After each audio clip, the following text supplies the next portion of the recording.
There's always a special frisson about interviewing someone who really could get you sacked if it all goes pear-shaped. I'm David Jays, and I'm at the Royal Academy of Dance's sunny new home in London to meet its sunny new chief executive, the ebullient Tim Arthur.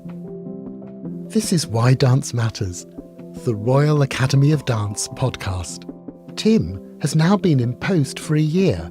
You may have heard our heartfelt conversation with his predecessor, Luke, now Sir Luke, Rittner. Tim is from a younger generation and a dizzyingly varied background. He arrives at the RAD via experience in theatre, in publishing and in finance, working with companies like Time Out and Virgin Money. What inspired that trajectory? And why did a dance and education organisation like the RAD feel like the logical next step?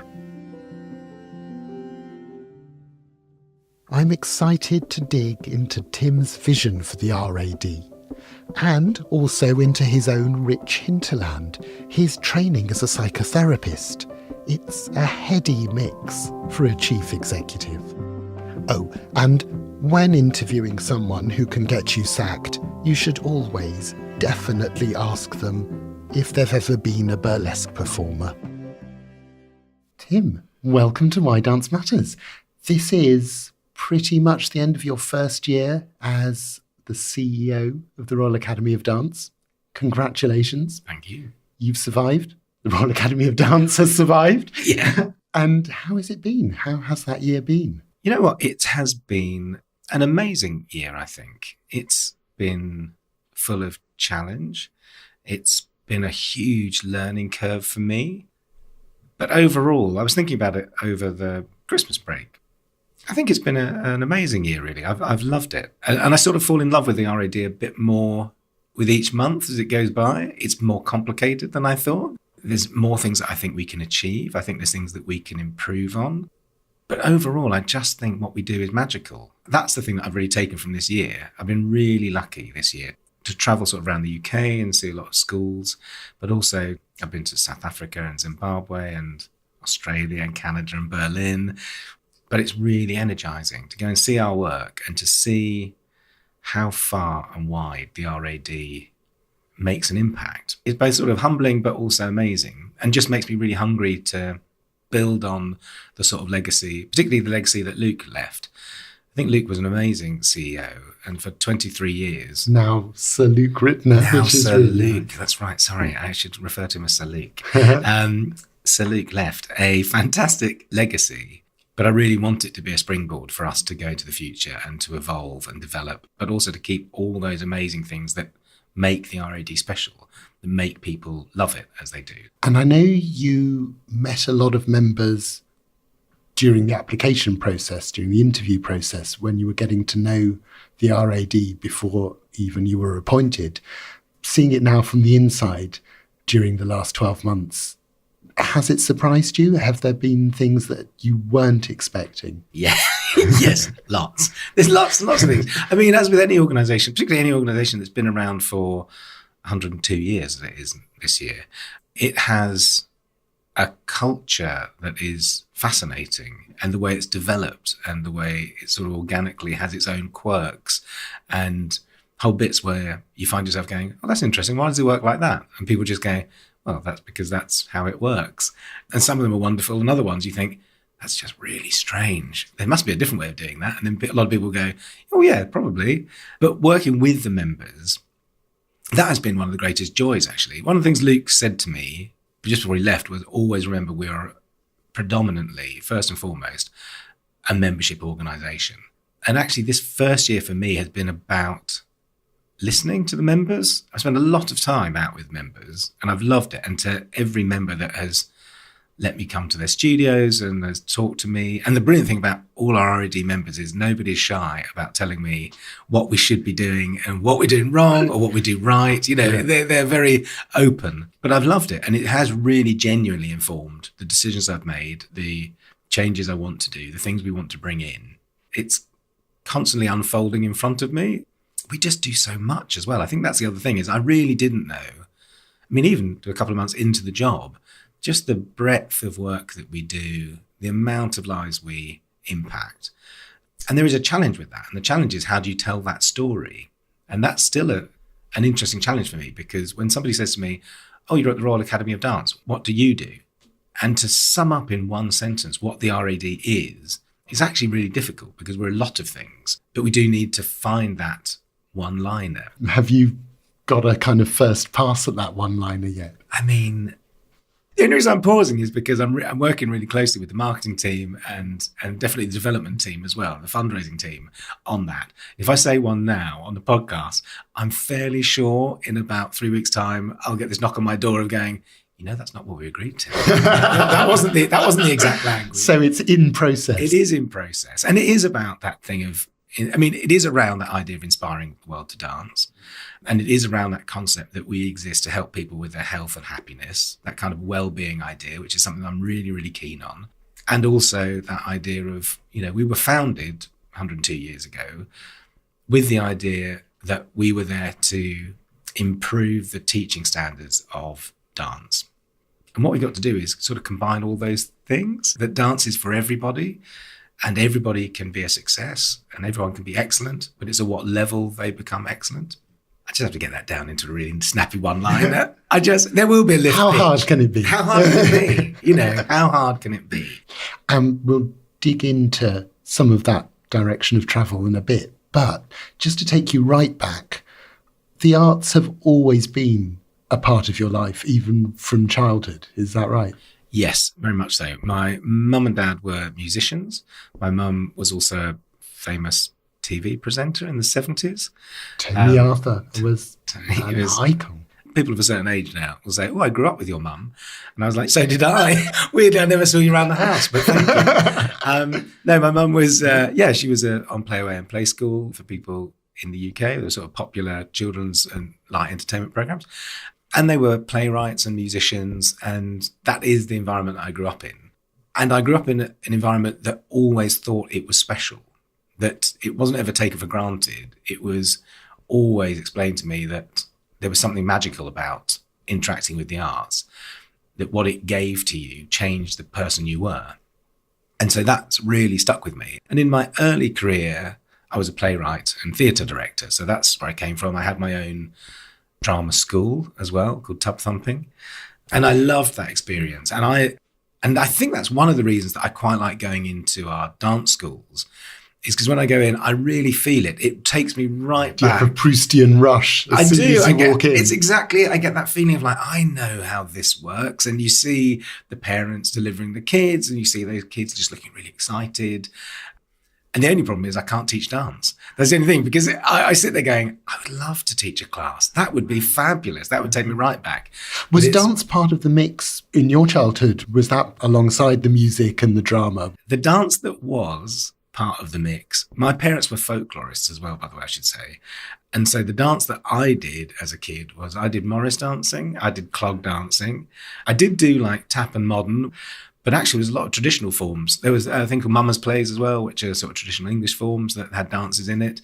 I did a lot of that. Did you wassail? I have wassailed. From time excited. to time, I've wassailed, yes.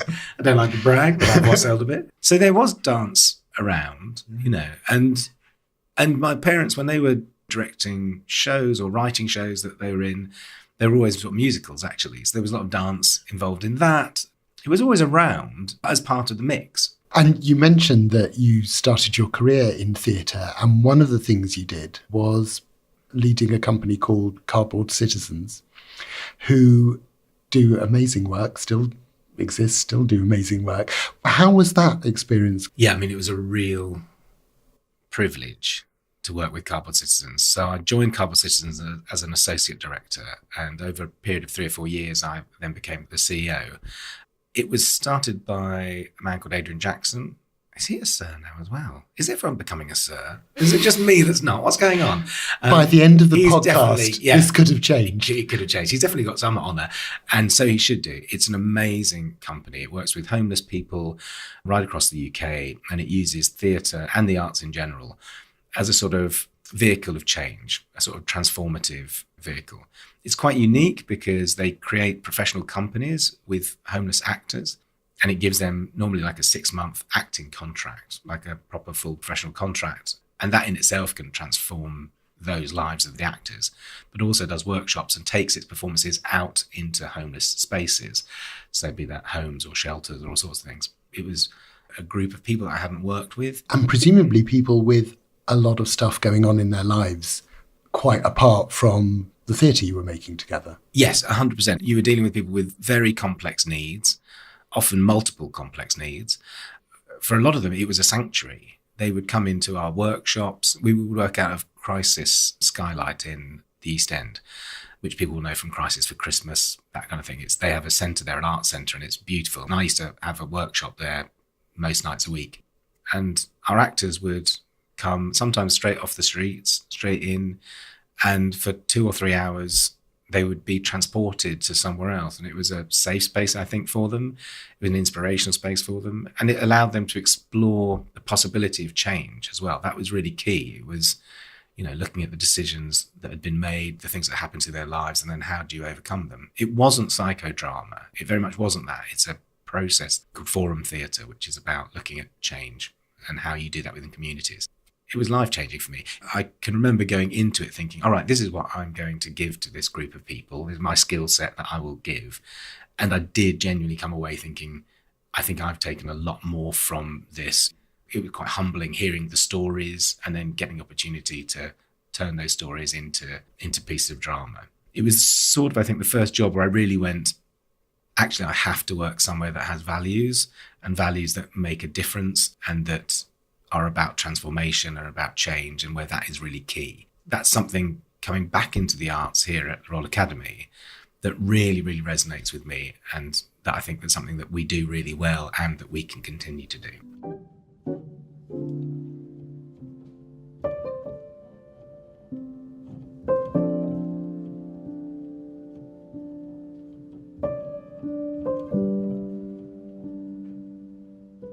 And as you say, you're coming back into the arts because you have had the most interestingly varied career, and you have also worked in publishing with Time Out, you've worked in finance with Virgin Money.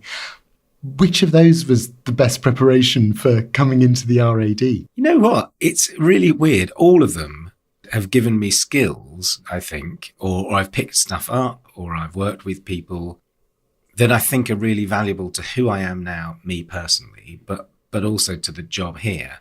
Definitely my early career in theatre absolutely sort of formed my ideas of working in the arts and why that matters, actually, and why that makes a difference and why we should always advocate for it. But then working at Time Out was a fascinating period of time. I loved Time Out. I still love Time Out. I think it's an amazing organisation.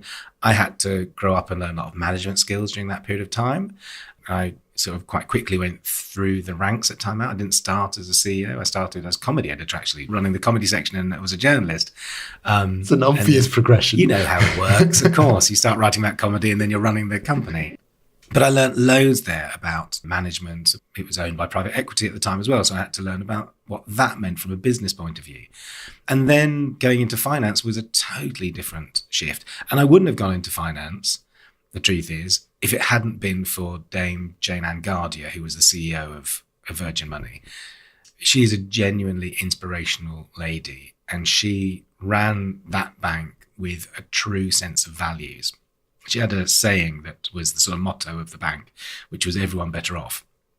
And she absolutely believed that banking, if done properly, was a sort of noble craft, that actually you were there to support people through difficult times and you were there to celebrate with them throughout the good times of their lives. But it was really important. And she really sold this to me, the importance of the role that finance has in people's lives. It can be something that people are absolutely petrified of. It can scare them. It can become a preoccupation for them. It gives them stress, or it can be an enabler. And she genuinely wanted to build a bank that cared for people, not in any lip service way.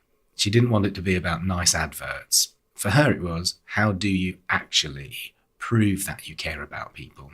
And that became really inspiring for me, where I could watch somebody who was running a huge business, and it was billions of pounds we're dealing with, but she would make decisions based on her values.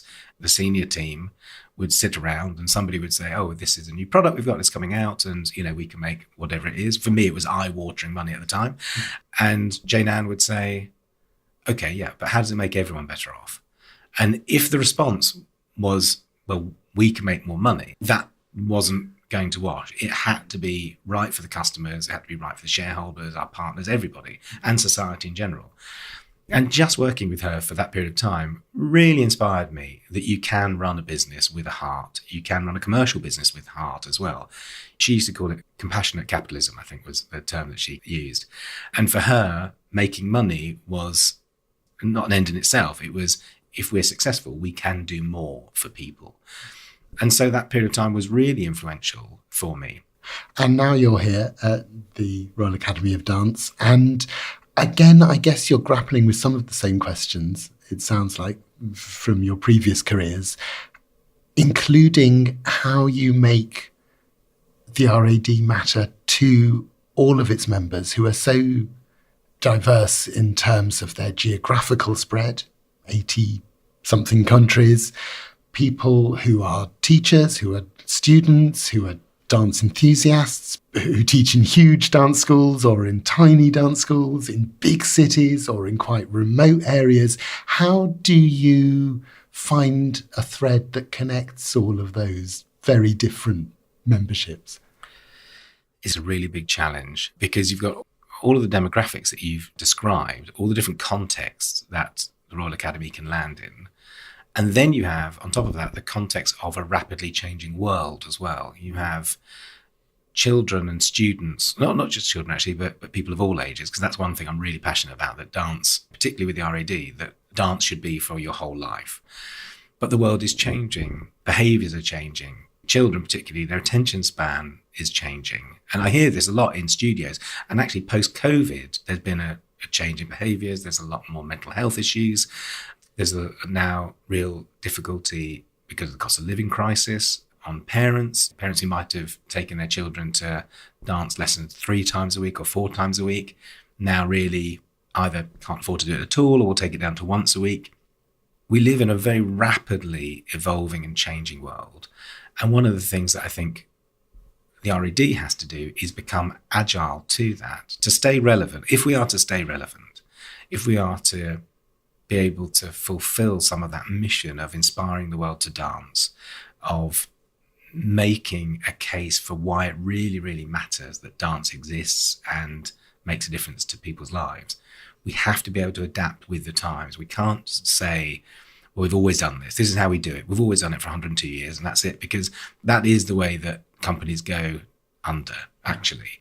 So for me, the way we do it, though, is going back to our values. It's going back to what we stand for and then being really certain on those. So actually, we're doing a piece of work at the moment, which is really about that, is looking at what are our values? What do we stand for? How do we articulate that? And then how do we make sure that however we decide to move forward, do we do more digital content than we currently have? Do we look at creating programs for a more diverse audience to make sure that we're really fulfilling that idea that everybody can dance? In those ways, we have to do it through that lens of, we're doing this because this is what we believe. This is what our values are. These are the behaviours that we would like to put out into the world. This is the difference and impact we'd like to make. But then also to be flexible enough, I think, to allow that to be interpreted as it lands in different cultures and different places. I had an amazing experience this year, one of my favourite experiences, and I've had a lot of really great high points this year. But one of them was in South Africa. I was in Cape Town and I went to this incredible theatre, actually, which is right in the middle of a township. And I got to watch this incredible class. It was just one of the most beautiful ballet classes I've ever seen, full of boys and girls, all looked immaculate. They were just wonderful. But what I did realise is that the context that those children are working in and their lives is very, very different to the lives of somebody potentially in certain areas of the UK, say. And actually, we have to be flexible enough to work out how do we make sure that our programmes and the things we have allow every child or every person who's interacting with us to thrive. And if that means that there has to be slight differences, or we allow the local knowledge as well to inform our practice, I think that's a brilliant thing.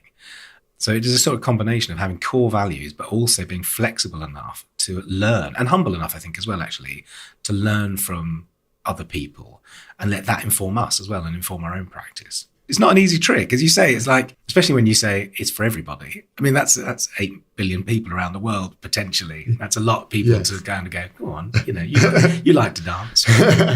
And talking of ideas that are difficult to extend to everybody, one of the things you did when you arrived at the RAD, which I thought was really interesting, was dig into the Academy's motto, its Latin motto, which translates as health and happiness. You've already mentioned well-being as part of that, and also happiness. Such a difficult thing to define, such an individual thing to define. In terms of an organisation like the RAD, what's a happy organisation been to you? That motto that we have on our coat of arms, which says Salus et Felicitas, health and happiness, for me has been a driving inspiration for how I want to lead the company. If you can't have it inwardly, if your own colleagues don't feel a sense of that, it's very, very difficult to then mirror that out to the rest of the world. And that is a challenge at the moment, because we live in a really difficult time. Post-COVID, I think people have found it difficult coming back to work. We have a big change process that's going on at the RAD. Financially, we are doing okay, but we need to be really, really careful as we navigate through the cost of living crisis, I think. And with any culture change, sometimes organizations can find that difficult. But for me, what I would like to establish, and I still think we've got a long way to go, I'm totally honest about it, I think we've got a long way to go, is to create an environment where people come to work and they can flourish. Flourishing is a phrase that I'm really interested in, rather than happiness, I suppose. Because one of the things with happiness is sometimes it can be seen as a pressure or it can be seen as laughing. Whereas actually, I think true happiness for people is more about contentment. And the building blocks of contentment can be about challenge. They can be acceptance of pain sometimes. They can be all sorts of things. But in a work context, I think for me, it's about how do you set up an environment where people can succeed? How can they achieve? How can they feel part of something? How can they feel aligned with the mission of the business so they have a sense of purpose? So it doesn't mean that it's always easy. It doesn't mean that people are always happy. It doesn't mean that there's not tensions, because sometimes out of tensions can be creative output, actually.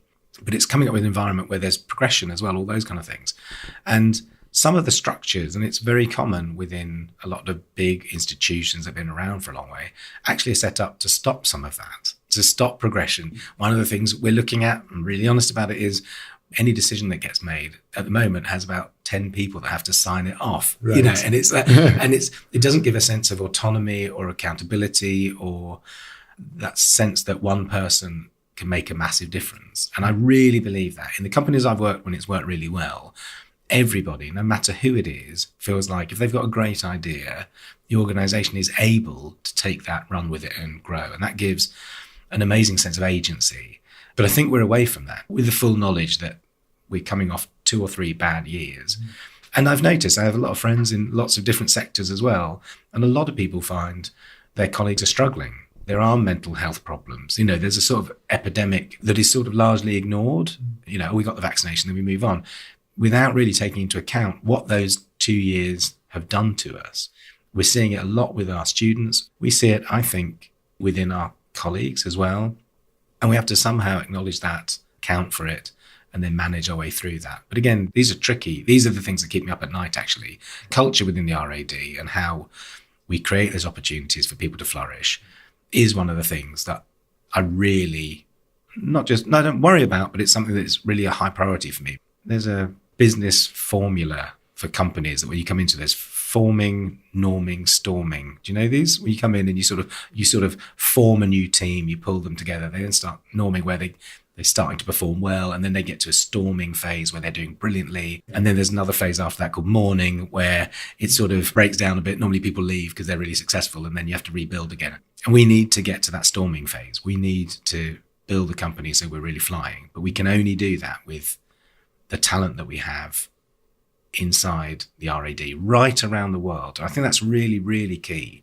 It's very, very easy, and I'm very aware of it, that when you're in this beautiful new headquarters we've got in London, you see the world from the inside out, effectively. You're seeing the lens of, oh yeah, we've got this great building with loads of people here, and that's what the RAD is. And that is not what the RAD is.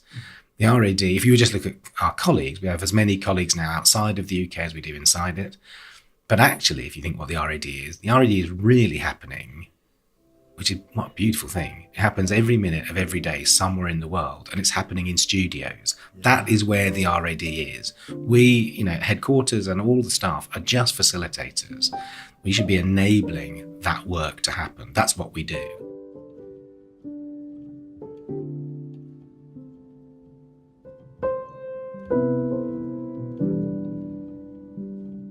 At the same time as you're thinking about that huge global perspective, you're also training to be a psychotherapist. Yes.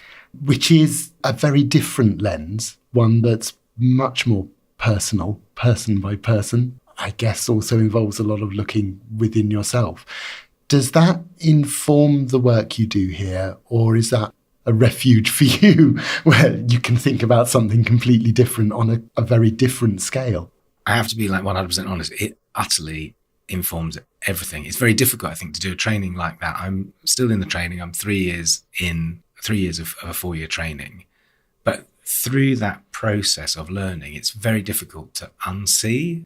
I think I'm very different to the way I was before. And one of the things that I'm hoping that I'm working on myself is that when I came into this job, I wanted to do this job as fully me. It's very easy, actually, I think, in certain positions. I think we all do it, actually, no matter what we do when you come to work, where you put a mask on and you've got, this is work Tim and this is home Tim and this is, And I think over the years, I'd become very good at that. I had a very strong mask. And I wanted to come into this job and go, actually, I'm going to be myself. I'm going to see how that lands. Not all myself, do you mean? Nobody's going to see me in my pajamas or whatever I get up to at home. Do you mean? I have a slight sense of self-control, but I did want to come in and be authentically me. I know how naff that sounds when I say it out loud, but it was really important to me. I wanted to do this job on my terms as me, which then there was loads of work behind that. When you're going through the training, you have to have 4 years worth of psychotherapy as well. So you do a lot of, I was going to say navel gazing, but it's not. It's really self-awareness. And I wanted to bring that into the job. I try not to bring it into my everyday. Sometimes people come into my office, I think, when we've got one-to-ones and they think it's going to be a therapy session. And it genuinely isn't. But often people sort of worry about that. They hear, you hear you're training to be a psychotherapist and they just assume that whenever you say you're going, oh, I see. So tell me about your childhood. That is a very different space. It's not what I do, but it's informed me massively. And I hope it's made me a better manager and a better person. And I hope more relatable to people. I'm much more empathetic to where people are coming from. Sometimes that's not always a good thing, by the way. Sometimes you want a decision to be made. Sometimes you spend there going, I see your side and I see your side. And that's valid and that's valid. And sometimes people want sometimes a firm, clear direction. They want or they want somebody to say, no, you're wrong, actually. Whereas you can, if you're not careful, you can end up spending a lot of time going, but I really understand why they think that. I've been very lucky at this point in my life. I'm 52 and I still feel like I'm learning, that I'm excited, that there's massive possibilities, both for me personally, but in the professions that I'm working in as well. So it's lucky, isn't it? It's good. And so, I don't want to say in 5 years' time, but in the future, as things unfold, what does Tim Arthur's RAD look like? In 5 years' time, it's to have a really inclusive, diverse organisation that celebrates dance, probably in all its forms. I know we're very ballet focused. That's very core to us. It will always be core. Every time I mention this, sometimes people get worried that it means you're taking the ballet away. Taking the ballet away. I'm absolutely not. If anything, it's about just enhancing that and understanding that I think there are many routes into dance. There's many pathways that people can take. In fact, we had Stephen McRae did an event for us. It was a members event, actually. And one of the members said, how do we get more boys into ballet? And he said, don't start with ballet. He said he started out as a tap dancer and he went in. And actually for me, what I don't want to do is limit the chances that people have to be exposed to the difference dance will make in their lives. So I would like us to broaden what we do, to think about the impact that we have and to spread that passion and that excellence and expertise that we have right around the world. Yesterday, I was talking to somebody who works for us who was talking about radical generosity. And I really liked it. It was a really nice phrase. Yeah. And I'm really interested in that aspect of how radically generous can we be with our knowledge, our experience, our expertise, and pass that around the world, and what difference could it make? I have quite lofty, in 5 years, I have quite lofty ideas for, how much we can change the world. But I think if you don't have that, if you don't have a real essence or passion for taking everything we've become, I mean, we are an amazing organisation that is already all around the world. Yeah. But I just have the passion that I want more people. I want more people to experience it. I want us to stay relevant. I think we will be more digital. I just think that is inevitable, because I think that's a way of accessibility for a lot of people, different ways of interacting. But underneath it, the core will always be what it has been, the core values, the core sense of who we are.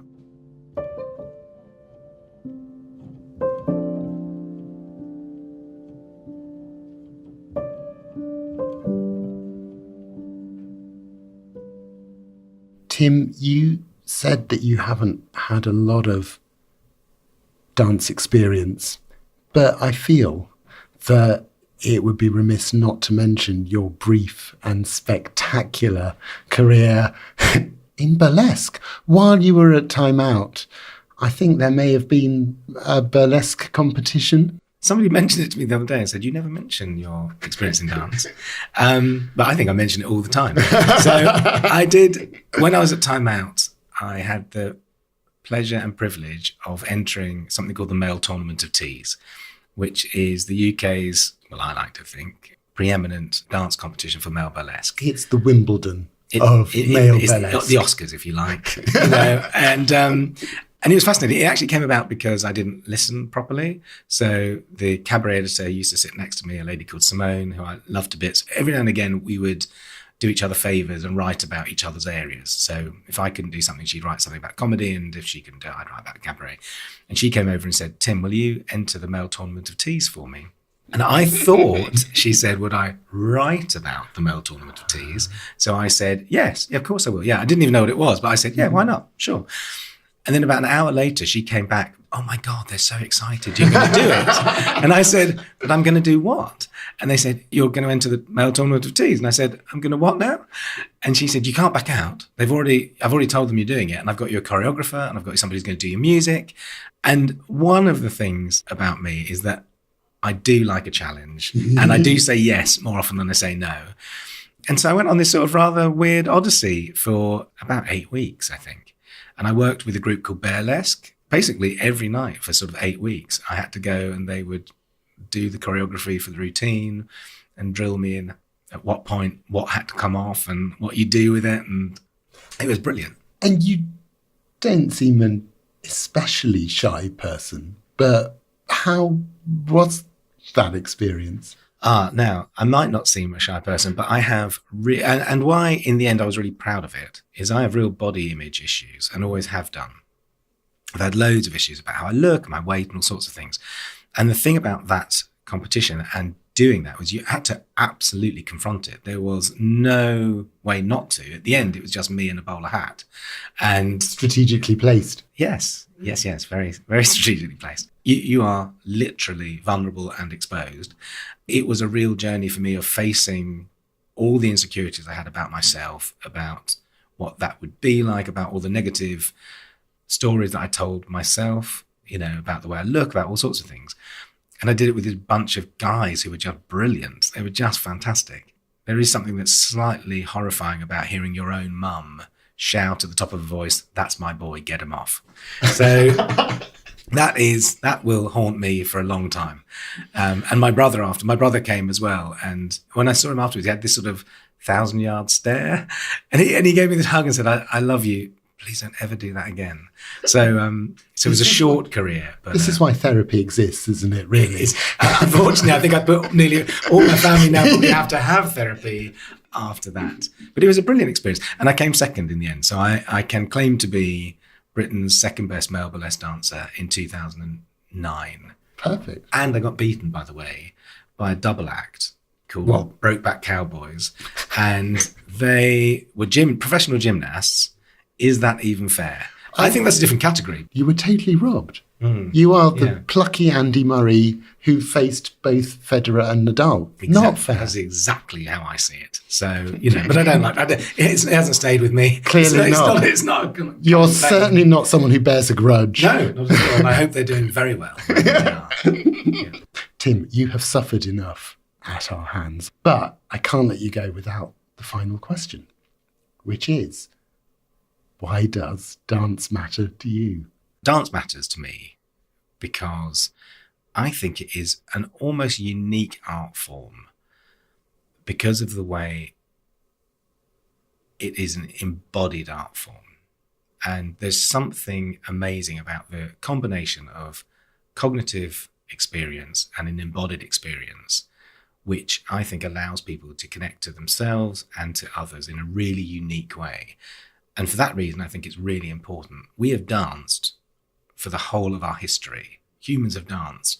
It absolutely fundamentally matters. How we interact with rhythms, how we interact with our own bodies, how we interact with others, and the rituals around that are really fundamental and core to us. And I think if we neglect that need, which I think is a fundamental need, we do it at our peril. And there is something about dance which I think keys into what it means to be human. And that's why I think it's so beneficial for us. So that's why I think dance matters.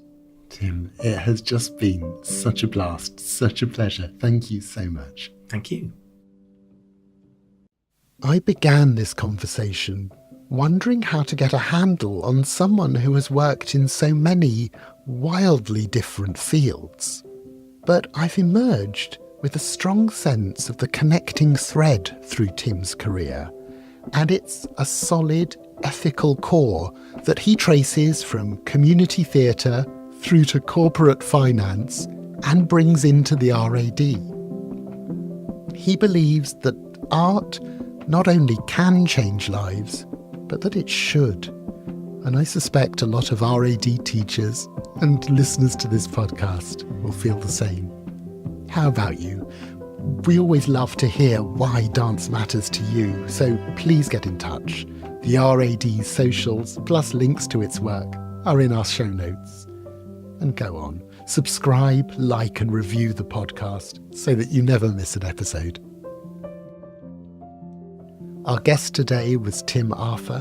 Why Dance Matters is made with the RAD team of Niamh Carey-Furness and Katie Hagan. Our artwork is by Bex Glendinning, and our producer is Sarah Miles, who could also get me sacked, so I'm saying nothing. I'm David Jays. Take care. See you soon.